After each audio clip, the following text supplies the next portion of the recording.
my approach to disclosure is actually through a model that I have created that looks at 4 different elements of disclosure. The disclosure that organizations care most about right now is incident or safety disclosure. So, if something is physically happening in the workplace, it's kind of at the core of the center of understanding. But from there, the risk goes up. So I actually have a graphic I can show you. So this framework is something that I call the ID framework for disclosure risk. And it helps organizations understand how to really look at the landscape of disclosure and what non-disclosure or silence culture affects. So as I mentioned, it starts with incidents. So that's physical safety, legal risks, mistakes, things that can happen directly in an organization that can cause physical harm. Then you go into instruction. So this is the L&D area where instruction impacts customer risk, employee risk, and performance risk, whether or not individuals can meet a performance standard, employee risk, and you see employee risk throughout this, but this is the part that causes a lot of churn and retention problems is if I don't know how I can be successful in this organization, I'm not going to stay. And younger and younger generations are really more about, if I'm not going to be nurtured within this organization, I'm not going to stay. And then customer risk. And that comes especially in environments and service-focused environments where the employee and the customer are very close together. So these gaps in performance and these gaps with employees result in an impact on customer experience at that stage. And then there's idea risk. So idea risk really gets into organizational change. The ideas that I hold within myself and my ideas, my beliefs, my resistances, my aspirations, if I hold those in, those are going to impact organizational change. Whereas if I let them out, then you have for the human-centered approach to change, you have the information that you need during that empathy stage to really understand the environment that the change is going into. There's also competitive risk with ideas. So the competitive risk around ideas is I'm going to take my idea to your competitor. So it's no secret that when employees join an organization, they often sign something that says, I'm going to supply my ideas to this organization as an employee of this organization, and the organization is the owner of those ideas. Well, if they don't want the employer to have those ideas, they will hold them aside for themselves, or they will hold them aside for a future employer. So that is idea risk and competitive risk. And especially with non-competes being lifted, that is a greater concern because employees will go out and compete with you as individual entities, and they can. Innovation risk. So while that employee is within the organization, idea non-disclosure can result in low levels of innovation within the organization because my idea is not going to be heard. I'm not going to be listened to. It's not going to be any benefit to me whatsoever to let this out. So I'm not. In fact, I'm going to go ahead, and you see a lot of cases of this with like NASA. I'm going to hold aside that I saw this as a problem. Or I'm going to speak up once, and then it's going to go up the chain, and it's not going to get listened to, so I'm not going to say it again. Or I'm going to say it till I'm blue in the face, and nobody is listening, so there's no preparedness on the part of the organization, no training to honor those opinions. And what happens? People get stuck in space. People die. So it's really important. Also, the voice of the customer. The voice of the customer, especially in service-based organizations, is a wellspring of ideas.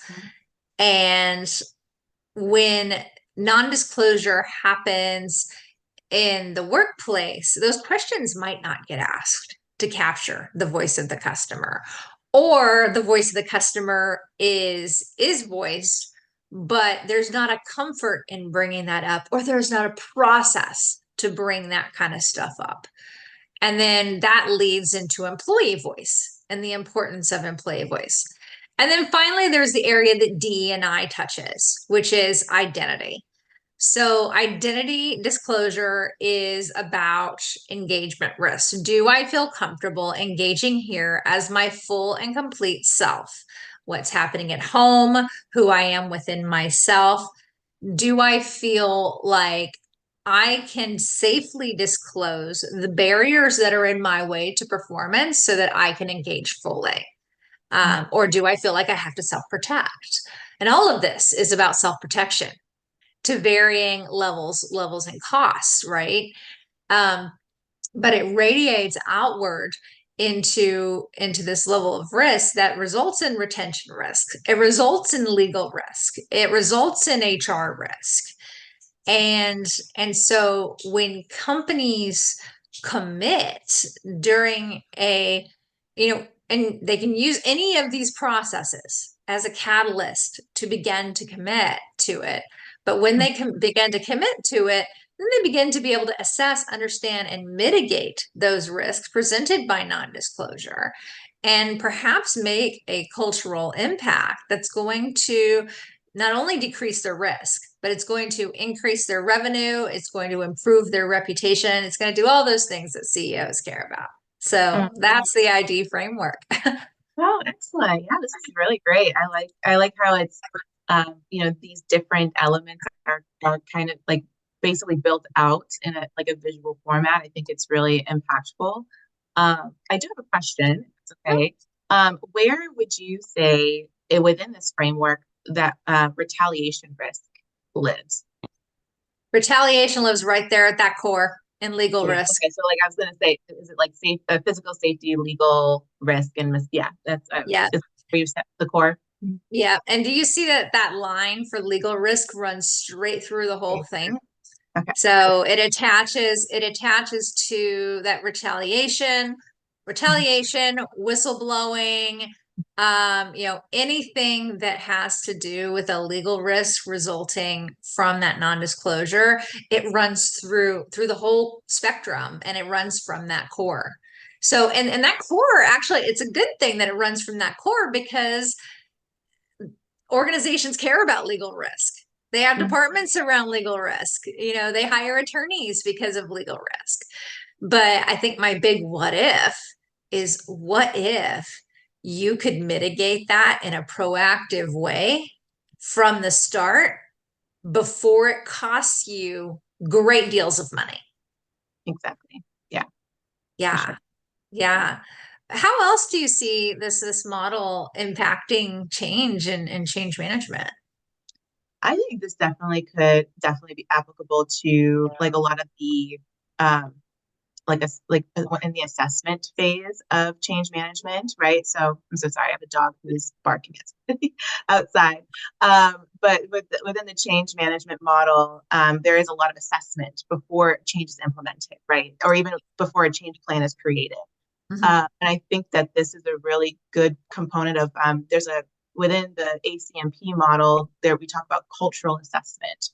So let's talk about your employee culture, and are your employees able to are they ready for a change, right? Can your culture support this change, right?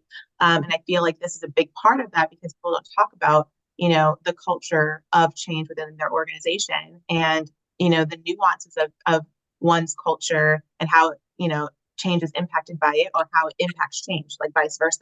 So I think that when you have this non-disclosure risk, I think if you have very toxic work environments, if you don't have something like this in place, some sort of framework to assess risk, um, it's really hard to determine whether or not the change is going to be long lasting. And there is obviously component, a risk assessment also when it comes to change management too. I think both this framework can fit into either one, where it's like, the culture piece and the risk piece.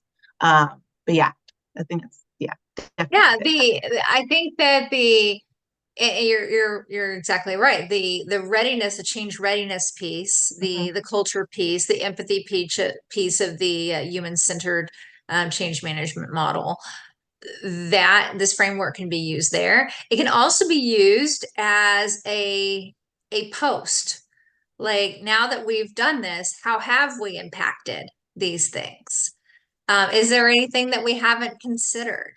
I think it can also be used pre-change, like Mhm. an organizational assessment now.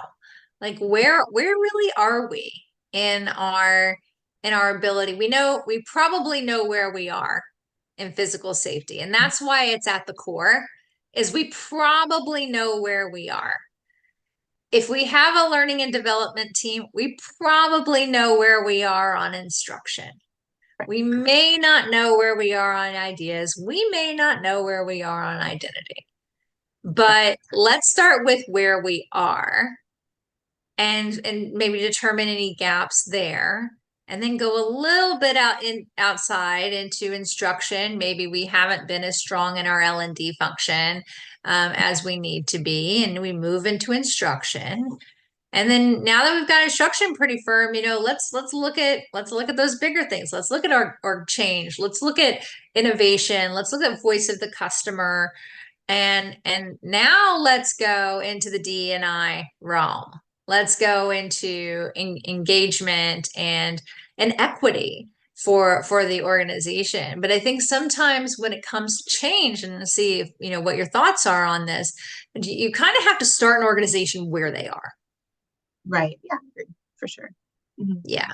Yeah. Yeah. And I think that you have to tailor the change to the organization and not necessarily the other way around. I think that some organizations will say, okay, we want to do this project or implement this change, and they want the organization to change around it, right? The people that change around it, which is a component of it. But sometimes if your organization is just not there, then we have to manage expectations, right? And okay, we can implement this change, but it might not look the same as we have in terms of our vision of what it will look like. It might actually be different once we're there in the future state versus what we imagine it being, right? Because if your organization's not aligned to that change, we might have to make adjustments, right, based on how the organization is in the moment, right? Or you start making changes within the organization to get to a place where you can implement the change and have it be the full vision, right? So you have to like figure out what comes before or after. And I think that that's, in terms of sustainability, those are the two avenues you can go down. So, and I think this is a great model, a great example of that.